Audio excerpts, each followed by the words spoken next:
All right, ladies and gentlemen, welcome back. Let's talk football. Episode 26?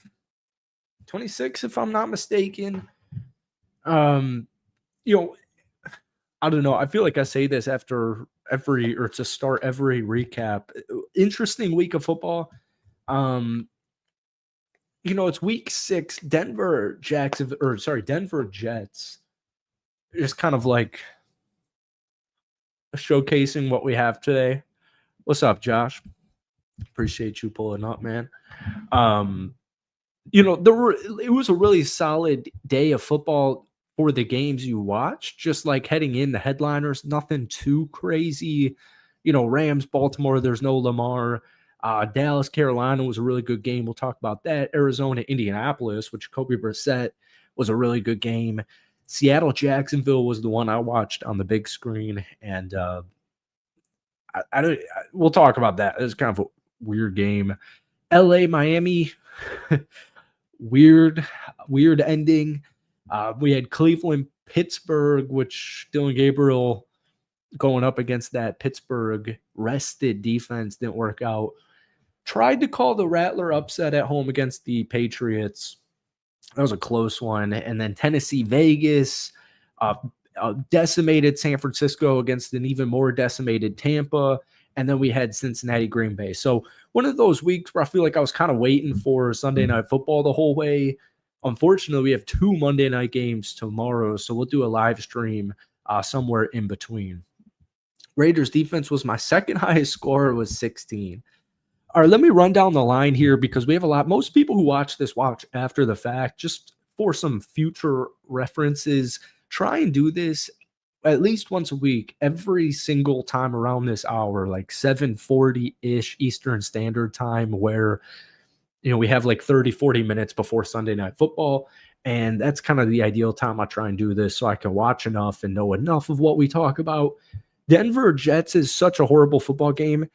I love the Broncos right now. They're winning however they want to win. I had Justin Fields start in one of my fantasy football leagues, which was freaking retarded. What's up, Swaggy? How you doing? And they had 9 sacks on Justin Fields. My wide receiver one, Garrett Wilson, is injured now. And I hate these international games. I've said it for years, but we've said it every damn time on this show. I hate these 9:30 Eastern Standard morning football games. They always suck. They always have this super odd foreign feel, and I absolutely hate it. But I know, especially after Bad Bunny being the headliner, I know Roger Goodell loves his international fans. What's up, David? We got some Panthers talk. We'll talk about that one probably here in a second because I didn't watch any of the Rams-Ravens. Apparently, Baltimore's defense kept him in. I saw Puka got hurt, and then he came back in, but I guess his Week 7 status is up in the air. So that's not good for the Rams, but they're now 4-2. Only won by 14. Cooper Rush is not the answer here. I think Baltimore might be hitting their bye, which would be, yeah, they are hitting their bye, which is huge because hopefully Lamar can come back fully healthy. They actually have a really nice schedule. My buddy was giving me crap for saying don't fade the Ravens a couple of weeks ago when they were only 1-3. But take a look at that second half schedule, man. I think the Ravens with a healthy Lamar definitely get into the playoffs. Look at this, man. We got all these Panthers fans in here. What's up, folks? And we are now talking about Dallas, Carolina. Real quick, hit that like button if you guys don't mind watching live or post live. Makes a very big difference. We're trying to increase our view count, which isn't much. Trying to increase our view count every stream we do, which we've done for like 3 straight pods. Dallas, Carolina, man. You know what was really interesting about this game? The Ravens are making the playoffs. The Bryce Young on that final possession was making a play after play. He had a huge 4th down conversion. I think he had a 3rd down the one before that. Bryce Young was making some nuts plays. They had like a 4th and 4 right at the end of this football game, and I forget who he hit. I think it was Hunter Renfrow on like a real quick slant. And it was textbook. And on 4th down, if they don't convert that, Dallas is, especially with Brandon Aubrey, is probably winning that football game. Bryce Young threw a bunch of touchdowns, 3 today. Ted Rowe McMillan got his first NFL touchdown. He actually had 2 of them. Rico Dowdle, as someone saying here, it was Hunter. Rico Dowdle, 30 attempts, 185 yards, but he did his thing in the 4 catches, 56 yards, and a touchdown. His touchdown with Bryce Young was beautiful. But Rico Dowdle, man, Bryce Young threw for 199. He also threw an interception. I'll have to take a look at that. But 3 touchdowns. When your running back's running 30 times, you're not going to be throwing for too many passing yards. And it's weird because I don't know. There were people who wanted like Rico Dowdle to get more touches when Chuba was healthy, and then that kind of ended. I don't know. The Panthers running back room is fascinating because you've got a couple of dogs and you've got a rookie in ETN, but now you've got Dowdle, who was like 1,000-yarder last year with Dallas, and you've also got Chuba, a couple of workhorses, and I'm curious how the splits are going to be moving forward because I vaguely remember some fans wanting more Rico. And then Chuba ends up getting injured, and Rico Dowdle has had an unbelievable 2-week stretch. Jimmy Horn also had a couple of big catches in that football game, and really nice win for the Carolina Panthers. Defense made some plays there in that fourth quarter. Flacco looked fine. I mean, we'll get to the Packers here a little bit later on, but I thought Flacco looked fine. I feel like that's how he usually looks. Yeah. T-Mac bobble. Chuba's on a longer deal. Rico's on a 1-year. I gotcha.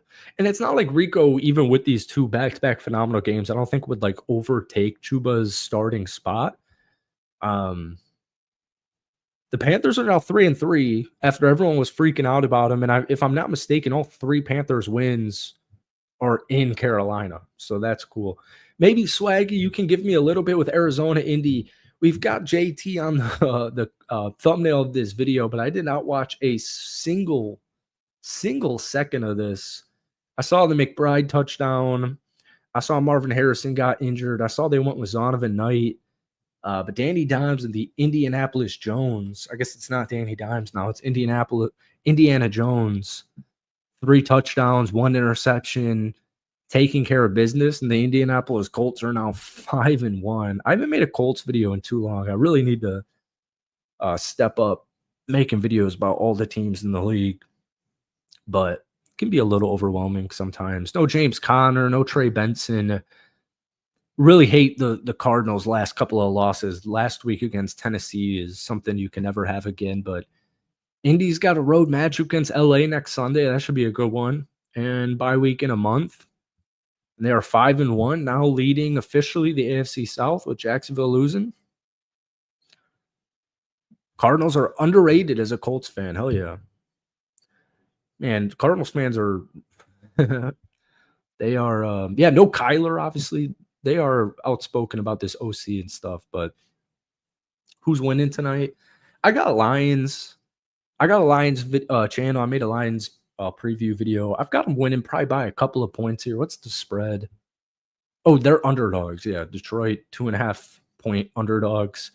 I think Detroit wins it. I think Laporta goes off. I think Jahmyr Gibbs, Amon-Ra St. Brown, and Jared Goff just beat the Chiefs defense, and somebody like Jack Campbell, Aiden Hutchinson, Brian Branch, or Kirby Joseph, are either of those last 2 even playing?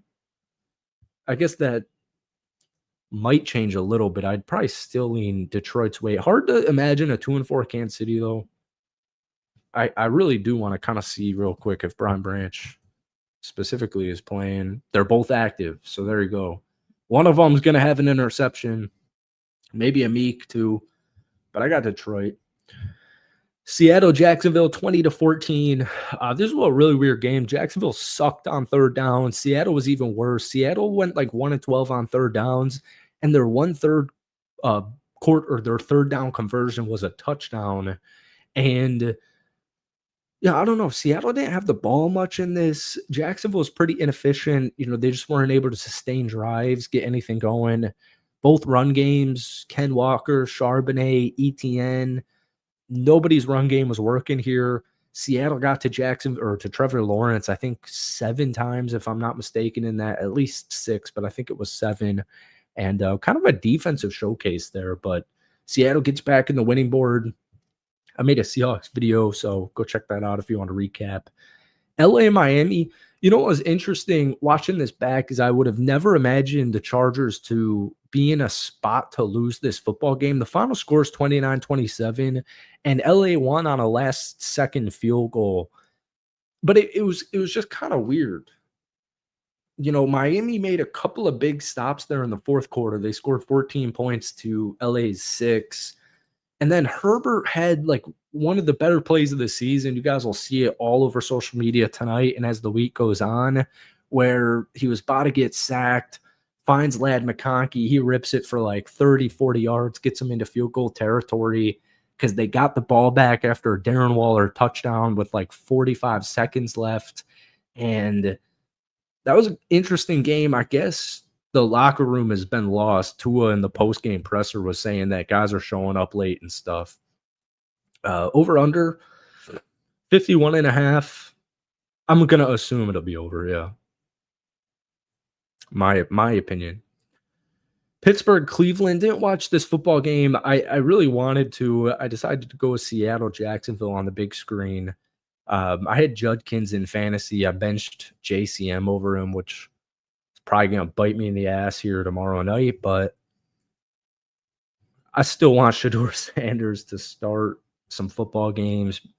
Pittsburgh's defense is nasty. I know Ramsey had a couple of nice plays. I think Herbig had a couple of sacks as well. You know, saw Aaron Rodgers touchdown throw to DK Metcalf, which looked nice. And the Pittsburgh Steelers are now 4-1. But I haven't watched that game yet. Patriots Saints 25-19. Like I said at the beginning of this, I predicted a Saints upset, which would have been nuts because Rattler's like 1-11 career as a starter, and Drake May got it going early on. Drake May is such a good deep route passer. Pop Douglas had a huge one for 53. I think once again, Rattler looked good. They had nothing going in the run game. And I still think Rattler, trying to fight the bridge, quarterback spot. They got a young rookie in their back pocket. I'm a biased Gamecock guy, so I prefer Rattler. And I just don't think their roster is all that good, and they keep losing all these really close football games. No, I haven't made a Bucks vid. Probably at some point in this Lions game. Las Vegas, Tennessee, I actually have not watched. Which I guess actually from an outsider's view makes sense. But I've got this Raiders thing. I got a little Raiders channel for the last couple of years. I'm glad they got a win here. But I honestly have nothing of note from that football game. San Francisco, Tampa. Baker Mayfield's like literally the MVP. Emeka Egbuka went down with, I believe, a hamstring injury, so he's thrown to not Mike Evans. There's no Bucky Irvin, there's no Mike Evans, there's no Chris Godwin, and then there was no Emeka Egbuka. And it looks like he was making his throws to, first off, Tez Johnson, a really nice 45-yarder, and then Cameron Johnson had a really good football game here, handful of catches, 4 catches, 64 yards, and a touchdown. Rashad White, maybe his last year in Tampa, but Baker had a huge 3-14 conversion with his legs. I know San Francisco's banged up, and now Fred Warner got carted off with an injury. So I know San Francisco's banged up, but Tampa's even more banged up. And now the Tampa Bay Buccaneers here in Tampa Bay, they're 5-1. And get this, next Monday night is Tampa at Detroit, which I already know is a doubleheader. Why are we still doing this? This is like the dumbest. This is honestly so stupid. Ugh. Before we finish off this recap, at least they spaced it out better. Next Monday night is Tampa at Detroit at 7 Eastern. And then Houston, Seattle, which is a great football game at 10 p.m. Eastern Standard Time. Why are we watching football at 10 p.m. on a Monday night? It makes no sense. Of course, there's an international game as well. Why are there 2 Monday night games Why is there a Monday night game at 10 p.m.? That's so stupid. But Tampa's 5-1. My Packers, Cincy. I just made a Packers recap. Swaggy was asking about Flacco. Flacco looked fine. Packers defense looked good. Only gave up 18. And, Love had a bad interception on the first possession. Just trying to do a little too much. I just made a Packers video, so I don't really have too many new comments on that. Since he's now 2-4 with no Joe Burrow. Yeah, no Joe Burrow. Jake Brown getting benched for Joe Flacco. One thing is, Cincy is not an easy win. They're not an easy win. That's one thing I've noticed. Watching the Lions and all these teams play them. Fred Warner broke an ankle. Carolina is back, 3-3. Back-to-back wins now. Let's see what you guys got next week. Next week in New York to play on the Jets. I like that a lot. Welcome back, Carolina. And that concludes a Week 6 rapid recap. No Houston, no Minnesota this week. There's 17 games. The Monday night header is so stupid. I mean, take this for example. There's 2 Monday Night Football games on tomorrow, right? There are 3 games at 4:30. It makes no sense to me while we're spacing this out. Here on the East Coast, I'm watching football from 9:30 in the morning till midnight. And then next week, you've got 2 Monday night games. So you're going to be watching football from 9:30 in the morning till midnight. And then the next day, you're going to be watching football from 7 to 1 a.m., which sounds fun in theory. You're an adult, grown up, whatever, control your own schedule. But I'm not trying to watch the end of a Seahawks-Texans game at 12:30 on a Monday night.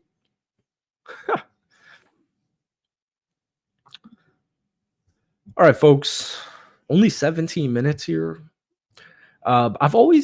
What happens is I always do these Sunday night recaps, and then Monday comes around and you've got all these fun statistics and, new observations, new opinions. And usually if we do 2 a week, I save it for middle of the week so we can do like upsets and stuff. But maybe we'll do a Tuesday stream. Maybe we'll do one tomorrow. Not really sure, but thank you guys for pulling up to this live stream. Thank you for watching live and post live as always. Once again, we're doing this every single Sunday around 7:30 Eastern, right before the Sunday Night Football kickoff. So that's all we got for tonight. I got to make a Bucks vid and watch the Lions hopefully win. So thank you for watching. We'll see you soon. Peace.